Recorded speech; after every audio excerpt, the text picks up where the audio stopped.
अस्सलामुअलैकुम नाजरीन। Drama serial पत्थर दिल की अपकमिंग एपिसोड बहुत ही इंटरेस्टिंग होने वाली है नाजरीन। जैसे कि आपको देखने को मिलेगा, मनाइल जब पेट से होती है तो वलिद खुशी से झूम उठता है, लेकिन ये खुशी की बात जब जैन के घर पे पहुंचती है तो जैन एकदम से मायूस हो जाता है और उससे मायूस ज़्यादा जो होती है वो अब सबा हो जाती है। लेकिन वहीं सबा जब मायूस पड़ जाती है तो उसकी जो खाला होती है वो उसके पास आती है और कहती है कि आखिरकार तुम ऐसे मायूस क्यों इस कमरे में बैठी हुई हो। तो वो उसको बात बता देती है और कहती है कि मनाइल पेट से है। तो वो कहती है कि उसमें तुम्हारा क्या, अगर अब तो वो जो वालिद है वो तुम्हारा कुछ भी नहीं लगता और उसने जो है तुम दोनों का कोई भी रिश्ता नहीं है, तो तुम इस बात पर मायूस क्यों हो रही हो। जिसको सुनकर जो मनाइल होती है वो भी खुशी हो जाती है और वहीं जो नरगिस होती है वो बेहद खुश होती है। लेकिन दूसरी तरफ दोस्तों, जैन वालों के घर में तो जैसे मातम ही छाया होता है, क्योंकि जब उसको केस का पता चल जाता है और वो अब यही सोचती है कि आखिरकार हम इस केस से कैसे जान छुड़वाएं, और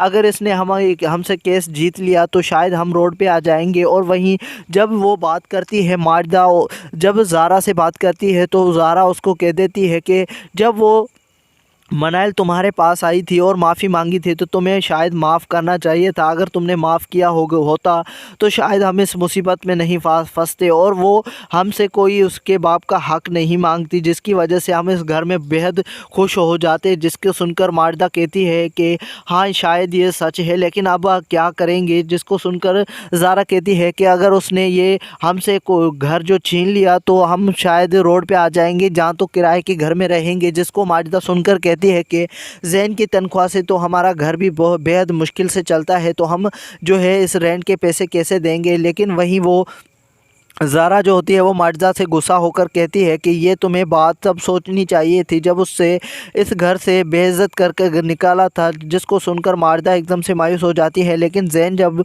ये प्लान बनाता है और वो आता है और माजदा को कहता है कि तुम्हारे पास जो है प्रॉपर्टी के जो भी कागजात हैं वो तो तुम्हारे पास ही है ना। वो कहती है, माजदा इसमें जवाब देती है कि हाँ वो तो मेरे पास है। जिसको सुनकर जैन जवाब देता है कि तो तुम अब इसको संभाल के रखो, क्योंकि मैं अब उल्टा केस करने वाला हूँ इस मनाइल को और जैन को। और जैन जो होता है वो अब मनाइल पर और वलिद पर केस करता है और कहता है कि मैं उल्टा इन पर केस करूँगा जो है प्रॉपर्टी छीनने की। जिसको ये सुनकर जो माजदा एकदम से खुश हो जाती है और कहती है कि ये क्या हो पाएगा। जिसकी वजह से जैन कहता है कि हाँ ये हो पाएगा। और वहीं दूसरी तरफ दोस्तों, ज़ारा ये बात सुनती है और उसकी प्रेगनेंसी की बात सुनती है तो ज़ारा एकदम से उसके जो भी सपने होते हैं वो टूट कर फिकर जाते हैं, क्योंकि वो चाहती थी कि जो मनाइल है वो उससे डिवोर्स दे दे और मैं जो है वलिद से शादी करूं और उस घर में बेहद खुश रहूं। जिसके सुनकर जब उसको इस डिवोर्स का पता चलता है, जब उसको इसकी कोख में पलने का बेटा जब उसको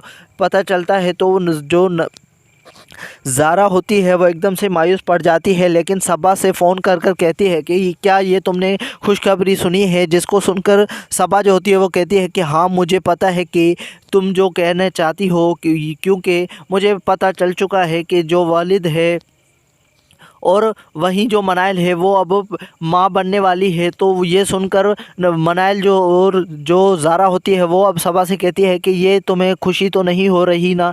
जिसको सुनकर सबा कहती है कि मुझे बेहद नफ़रत हो रही है और मुझे घिन आ रही है कि वो उसे बहन मानता था और उससे शादी कर कर ये क्या किया। जिसको सुनकर दोस्तों दूसरी तरफ ज़ारा जो खुश पड़ जाती है और कहती है कि हमें अब छोड़ना नहीं चाहिए और इसको डीली जो है नहीं छोड़ना चाहिए और इसे सबक सिखाना ही चाहिए। जिसको जवाब देते हैं जो सबा जवाब देती है कि हाँ ये तो तुम बात सही कह रही है। दोस्तों उम्मीद है मेरा चैनल आपको बहुत ही ज़्यादा पसंद आया होगा। अगर पसंद आया हो तो लाइक सब्सक्राइब करना ना भूलें। मेरे चैनल के साथ जुड़